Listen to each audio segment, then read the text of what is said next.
अस्सलाम वालेकुम viewers and welcome back to English with Umar. हम एक खास वर्ड सुनते हैं जब भी हम किसी भी जगह पे, अदारे में, किसी भी ऑर्गेनाइजेशन में जाते हैं। एसओपीज का ख्याल रखें। एसओपीज बहुत ज़रूरी हैं। मार्केटिंग की जाती है इसकी, हर तरह के ऐड चलाए जाते हैं कि एसओपीज बहुत ज़रूरी हैं, इसके बगैर गुजारा नहीं है। एसओपीज होते क्या हैं? SOPs standard operating procedure. इसको जब हम सर्च करते हैं तो हमें यही मिलता है, लेकिन मज़ा नहीं आता इस तरह से जानने का कि भाई एसओपीज स्टैंडर्ड ऑपरेटिंग प्रोसीजर। थोड़ा सा इजी वर्ड में पता होना चाहिए ना कि एसओपीज होते क्या हैं। तो आज के वीलॉग में हम ये जानेंगे कि एसओपीज को हम बहुत आसान वर्ड्स में कैसे एक्सप्लेन कर सकते हैं। Viewers, SOPs standard operating procedure. Standard का मतलब तो होता है ना कि एक मियार हो जिसका। ऑपरेटिंग प्रोसीजर कि जो भी काम उस ऑर्गेनाइजेशन में होने जा रहा है, उस ऑर्गेनाइजेशन में कई डिपार्टमेंट होते हैं। हर डिपार्टमेंट में जो एक काम होने जा रहा है वो एक स्टैंडर्ड के मुताबिक हो रहा है या नहीं। लेकिन हम इसको और इजी वर्ड्स में भी समझेंगे कि ये क्या होते हैं। एसओपीज स्टेप बाय स्टेप या तरतीबवार हदायत का एक सेट होता है, या कह लें कि हदायत पेपर पे लिखी होती हैं 1 2 3 4 5 करके, एक खास तरतीब से हर ऑर्गेनाइजेशन में और उस ऑर्गेनाइजेशन के हर डिपार्टमेंट में। अब इसकी एग्जांपल हम एक एग्जांपल से इसको अभी क्लियर हो जाएगा। ये कोई भी ऑर्गेनाइजेशन हो सकती है, वो कोई रेस्टोरेंट हो सकता है, स्कूल, कॉलेज, यूनिवर्सिटी हो सकती है, हॉस्पिटल हो सकता है, किसी भी तरह की कोई भी ऑर्गेनाइजेशन, कोई भी अदारा हो सकता है। लेकिन मैं आपको सिर्फ एक ऑर्गेनाइजेशन के पॉइंट ऑफ व्यू से क्लियर करूंगा ताकि मेरे हर व्यूवर को यह बात क्लियर हो जाए। चलें जी, मैं रेस्टोरेंट ले लेता हूं, होटल ले लेता हूं, चले मैं मैकडॉनल्ड ले लेता हूं। हर व्यूवर मैकडॉनल्ड में गया हुआ है, विजिट किया हुआ है। अब ये देखना है कि मैकडॉनल्ड में एसओपीज को हमने अंडरस्टैंड करना है कि आखिर ये जो हदायत या इंस्ट्रक्शंस का सेट है तरतीबवार, ये मैकडॉनल्ड में कैसे काम करेगा। चलें जी, निकलते हैं। आप पहुंच गए हैं मैकडॉनल्ड। सबसे पहले उनका जो डिपार्टमेंट आपको बाहर मिलता है वो है उनका पार्किंग एरिया। पार्किंग एरिया में जब आप जाते हैं ना तो आपको हमेशा वो सेम नजर आता है। आप चाहे 5 दिन बाद जाएं, 10 दिन बाद जाएं, 1 माह के बाद जाएं, आपको वहां पे सेम पैटर्न नजर आता है, लेकिन लोग डिफरेंट होते हैं। वो क्या है? वो एक्चुअली एसओपीज को फॉलो करते हैं। इंस्ट्रक्शंस उनको दी जाती हैं, अ सेट ऑफ इंस्ट्रक्शंस, ताकि हर आने वाले कस्टमर को जब भी वो पार्किंग में आए, मैकडॉनल्ड की पार्किंग में, तो उसको वो एक जैसी ही लगे, वहां का माहौल सेम लगे। इसलिए जो भी एम्प्लॉय वहां पे बदल बदल के आते हैं उनको बता दिया जाता है कि पार्किंग की एसओपीज स्टैंडर्ड ऑपरेटिंग प्रोसीजर या हदायत का सेट ऐसे है, आपने यहाँ पे ऐसे ऐसे क्लीनिनेस करनी है या जो भी आपने एक सेटअप रखना है। तो इस वजह से हमें वो जो पार्किंग एरिया है वो सेम नजर आता है।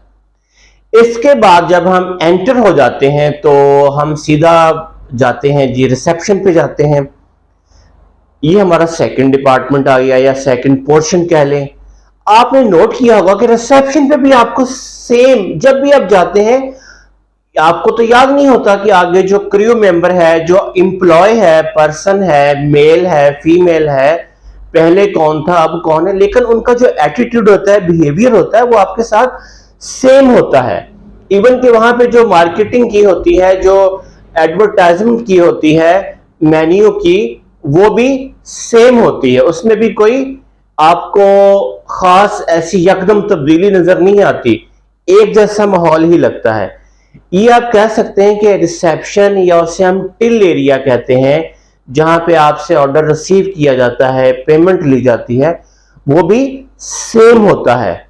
इसलिए कि जो भी एम्प्लॉय उस एरिया में रिसेप्शन पे या टिल एरिया पे वर्क कर रहा होता है, वो भी वहां के एसओपीज को फॉलो कर रहा होता है। ऑलराइट, पार्किंग के एसओपीज हदायत जो थी, सेट था हदायत का वो और था, रिसेप्शन पे और है। ऑर्डर दिया आपने, अब आपने कलेक्ट किया। अब जो जिस ट्रे में या जो भी उनकी क्रॉकरी होती है उसमें आपको जो दिया जाता है, सर्व किया जाता है, वो भी हमेशा आपको एक जैसा ही नजर आता है। उनका फूड को सर्व करने का स्टाइल और क्लीन होना, उसका एक खास पैटर्न में रखा होता है ट्रे के अंदर। तो वो वहां के एसओपीज होते हैं जो किचन से आते हैं, जो किचन का क्रू मेंबर उसको सर्व करके रखता है वहां पे, वो वहां के एसओपीज को या हदायत को फॉलो करता है। आप ट्रे उठाते हैं, अपना फूड उठाते हैं, अब आप आते हैं अगले डिपार्टमेंट में, डाइन इन एरिया या डाइनिंग हॉल कह लें। वहां पे सिटिंग प्लान होता है और डिफरेंट सिटिंग प्लान होते हैं। किड्स के लिए अलग तरह से होता है, ओल्ड एज पर्सन के लिए अलग होता है। तो वहां पे जो आपको ठीक लगता है वहां पे आप बैठ जाते हैं। आपने नोट किया होगा कि वो एरिया भी जब भी आप जाते हैं एक जैसा ही होता है। वहां पे जो सफाई का म्यार है, क्लीनिनेस है, वो भी सेम होती है। आपको हमेशा टेबल साफ नजर आते हैं और एक खास फ्रेग्रेंस होती है। उसमें कोई कह लो कि शाइन एक होना उस जगह का, या एक चमकदार होना, या आपको वो अच्छा लगना, हमेशा आपको सेम नजर आती है। वो क्या है? वो डाइनिंग एरिया के एसओपीज का ख्याल रखा जाता है। वहां पे उस एरिया में जो एम्प्लॉय वर्क कर रहा है वो वहां के एसओपीज को या हदायत को या इंस्ट्रक्शंस को ले रहा है। ठीक हो गया, ये क्लियर होगी बात। इसके बाद हम देखते हैं प्लेइंग एरिया। किड्स होते हैं ना साथ, तो वो फिर वो प्लेइंग एरिया में भी जाते हैं। तो प्लेइंग एरिया भी इनका एक खास पैटर्न में होता है। उसका भी आपको जिस मैकडॉनल्ड में भी जाएंगे ना तो आपको वो सेम ही मिलेगा। एक खास एज तक के किड्स वहां पे जा सकते हैं। वहां पे भी इस बात का ख्याल रखा जाता है कि जो उनके प्लेइंग एरिया के इक्विपमेंट्स हैं उनमें कोई ऐसा हार्मफुल तो चीज नहीं है जिससे किड्स को नुकसान होने वाला हो। और वहां पे भी क्रू मेंबर अपॉइंट किए होते हैं जो कि लुक आफ्टर करते हैं।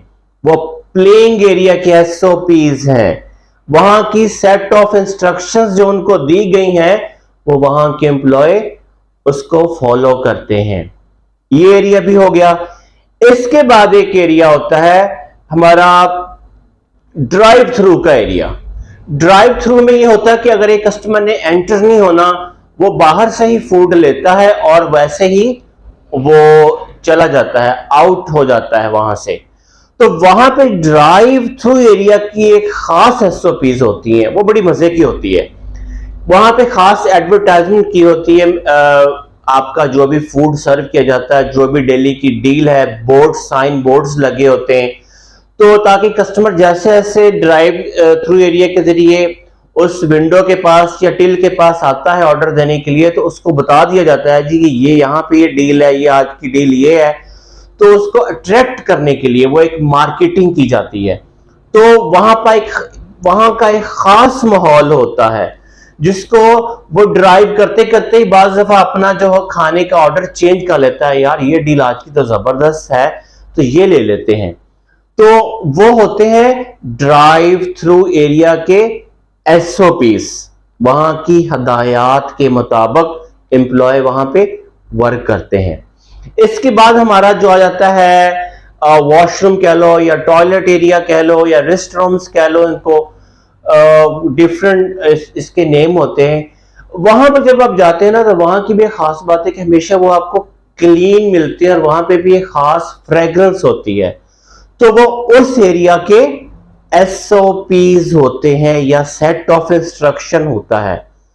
तो माय डियर व्यूअर्स, हमने एक ऑर्गेनाइजेशन को, मैकडॉनल्ड को, एक फूड इंडस्ट्री थी जो जहां पे हमने खाना खाना होता है, वहां पे हमने देखा कि एसओपीस क्या होते हैं, कैसे वर्क करते हैं।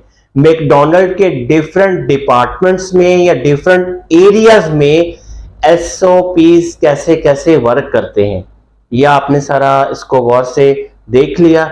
अब एक बात जो यहाँ पे इंटरेस्टिंग है ना, सोचने में आती है कि भाई हर एरिया के एसओपीज या हदायत डिफरेंट हैं, तो अगर कोई एम्प्लॉय आगे पीछे होता है तो क्या कैसे उसको मैनेज किया जाता है। इसमें खास बात यह होती है कि जो मैकडॉनल्ड में जितने भी एम्प्लॉयज होते हैं उनको हर एरिया में शफल किया जाता है, उनको वर्क दिया जाता है, ताकि वो जब भी उनके वर्किंग आवर्स किसी भी एरिया में लग जाए उनको वहां के एसओपीस का एक दिन में ही पता चल जाता है और वो उसको फॉलो करना होता है। अब यहां पे एक और बात मजे की आपने नोट करनी है, जब आप मैकडॉनल्ड के अलावा किसी और रेस्टोरेंट में जाते हैं तो वहां पे आपने कभी नोट किया हो कि आपको बाज़ दफा खाना वैसा नहीं मिलता, सर्विस वैसी नहीं मिलती, खाने में फर्क होता है। वो क्या होता है, वो कह सकते हैं कि लैक ऑफ एसओपीज होता है। उनके जो कुकिंग एरिया या जो उनका किचन का एरिया होता है वहां पे कोई तब्दीली आ गई होती है, शेफ चला गया होता है, या वहां पे कोई ना कोई उन्होंने चेंजिंग्स कर दी होती हैं, जिसकी वजह से कस्टमर जो टेस्ट का सोच के आता है वो उसे नहीं मिलता। टेबल्स बाज़ दफ़ा साफ नहीं होते, टिश्यू पेपर्स आपको टाइम पे नहीं मिलते, आपको केचप के लिए, किसी भी सॉस के लिए, for any sauce you have to order them, भाई सॉस नहीं मिल रहा ये दें। तो ये सारे लैक ऑफ एसओपीज है। वहां पे पार्किंग तो होती नहीं अक्सर बाहर, तो इसको हम क्या कह सकते हैं कि एसओपीज आपकी ऑर्गेनाइजेशन की क्वालिटी या स्टैंडर्ड को मेंटेन करते हैं, और यही सबसे बड़ा फर्क होता है। ये डिपेंड करता है उस ऑर्गेनाइजेशन के ऑनर पे कि वो एसओपीज को मेंटेन रखने में कितना इंटरेस्टेड है। इसी तरह से जो एसओपीज हैं वो एक तालीमी इदारे में भी होते हैं, कॉलेज में होते हैं, यूनिवर्सिटी में होते हैं। कुछ कॉलेजेस का माहौल आपको बहुत ही ज़बरदस्त लगता है, वहाँ पे क्लीन होता है सब कुछ, तो वहाँ पे एसओपीज को स्ट्रिक्टली देखा जाता है, और कुछ में नहीं होता। तो ये सारी चीज़ें जब भी आप किसी ऑर्गेनाइजेशन में जाएं तो इस पॉइंट ऑफ व्यू से देखें।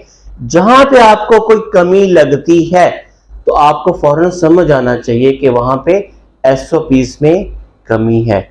कस्टमर्स के लिए या क्लाइंट्स के लिए भी एसओपीज होते हैं, जो उनका सिटिंग एरिया होता है वो उनको फॉलो करने होते हैं।